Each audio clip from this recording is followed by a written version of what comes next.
Hi, I'm Lois and welcome to my channel. Today I'm going to go over 5 reasons why I quit my 6-figure income job to live my life. The first reason why I quit my job is because I quickly realized that money did not equal happiness. Money simply did not become a priority and it wasn't important to me. Through my years of teaching, I lost students, I lost parents, colleagues, even a principal that I worked for in his early 40s passed away.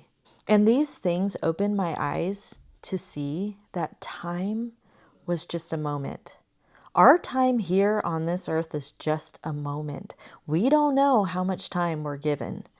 And I realized that as I was teaching and people were dying.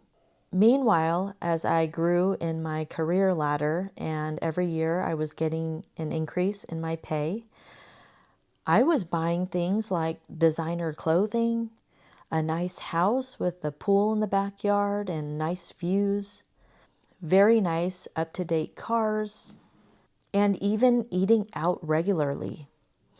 My money was going to things that were tangible, that brought me joy for maybe a day or two or for that meal, but it wasn't lasting.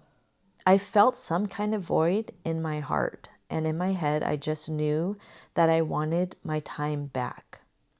I quickly realized that the relationships and the time I was spending with people was what really mattered in my life. When I had my firstborn child 14 years ago, I just fell in love. I wanted to stay home with him as a new mother, and I didn't want to send him to daycare. But looking at our financial records and our statements, the bills were coming due, and I wasn't about to declare bankruptcy as a newly credentialed teacher.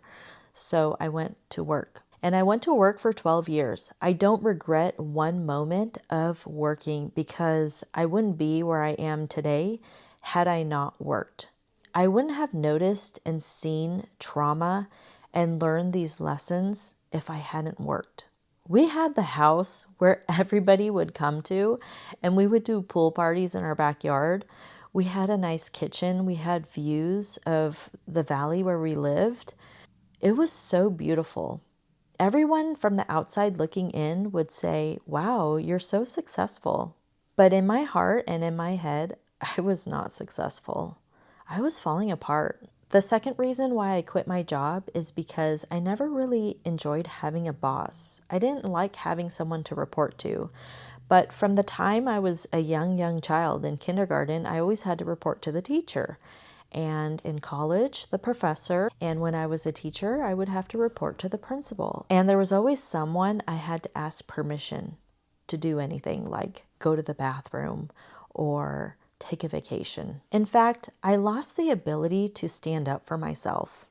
I just did whatever my boss told me to do because I wanted the paychecks. I was always living a life of compliance. The third reason why I quit my job is because I wanted to live the life that was most meaningful to me and what I believed in. Honestly, through my working years, I felt like I was living for society. I felt like I was constantly comparing my life to other people in my age bracket and what they had, and people older than me, what they had, and I constantly wanted what other people had. And the only way I could afford vacations and a nice house, nice cars is by working.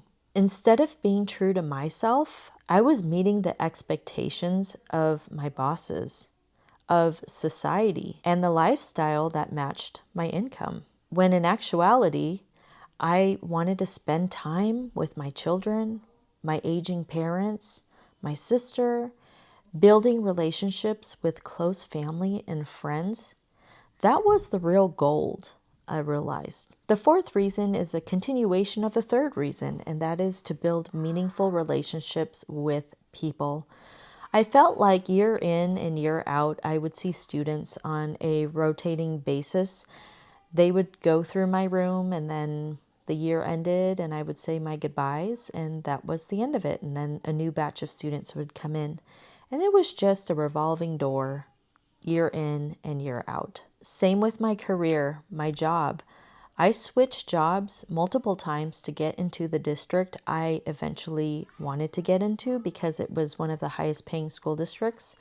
And I did. It took me 6 years of applying every single year. I didn't give up on applying to this certain school district because I knew they were paying well, and it seemed like most of the people who worked there were giving positive reviews about being there. As I went from job to job to job to job, I would meet colleagues. They would quickly become my friends, and then I would move to another job, and those relationships would disintegrate. It became more and more apparent that the relationships I was building at work were so that I can keep my job. There was no depth or real meaning in those relationships. And that's not to say that I don't have any relationships with colleagues from the past. I do have a select few, and I keep in contact with them, make sure I send my Christmas cards to them and ask them how they're doing here and there. But that's not true with every colleague that I met on the job. The fifth reason why I quit my job is because I felt that my health was suffering. I started getting sinus infections and tooth infections. I had high blood pressure and even high sugar levels. And for a person in their 30s, that was scary. I realized that sitting in traffic was a stressor for me. The constant honkings, the middle fingers, and sitting in back-to-back traffic was just plain awful. And that's not to mention that I would arrive to work early and leave work late, oftentimes due to grading papers, lesson planning, and IEPs. If you're a teacher, you know what that is. Even after I'd been teaching for over a decade, teaching on a day-to-day basis was draining. It wasn't as draining as the first year I was a teacher. I was just trying to stay alive and afloat, to get a breath of air out of the water, to be honest. My first year of teaching was a wash. But by the time I was a school teacher for 12 years, some things came naturally, including classroom management, behavioral management, and that type of thing. But still, as an English teacher, I had mountains of papers to grade all the time. If you have any great ideas for the next video topic, please write in the comments below. I want to hear what you want to hear more about. Have a nice day.